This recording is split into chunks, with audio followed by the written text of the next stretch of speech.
Amir Temurning 1 yillik daromadini hozirgi pulimizga o'girsak qancha bo'lishini bilasizmi? Raqamlarni eshitib aqldan ozishingiz aniq. Zafarnomada yozilishicha, Xitoydan tortib Yevropagacha, Hindistondan Misrgacha bo'lgan 27 ta yirik davlat sohibqironga har yili qat'iy o'lpon to'lagan.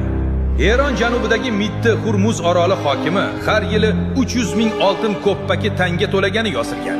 Bitta tanga o'rtacha 4,5 gram. Demak, bitta kichik orolning o'zidan yillik daromad 1 tonna yu 350 kilogram sof oltin degani. Hozirgi narxlar bilan 1 tonna 350 kilogram oltin qariyb 205 million 700 ming dollar bo'ladi.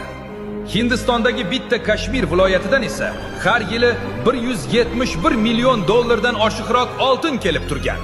Faqat ikkita kichik hududdan 100 millionlab dollar kelsa, Iroq, Eron, Kavkaz kabi 27 ta yirik davlatdan har yili qancha daromad kelganini tasavvur qilyapsizmi?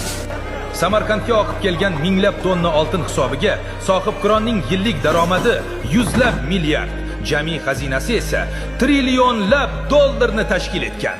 Va bu xazina qayerga g'oyib bo'ldi deysizmi? Uni Amir Temur qatl qilishni buyurgan, ammo jalloddan makkorlik bilan qochib qolgan bir ayol Shod Mulk yo'q qildi.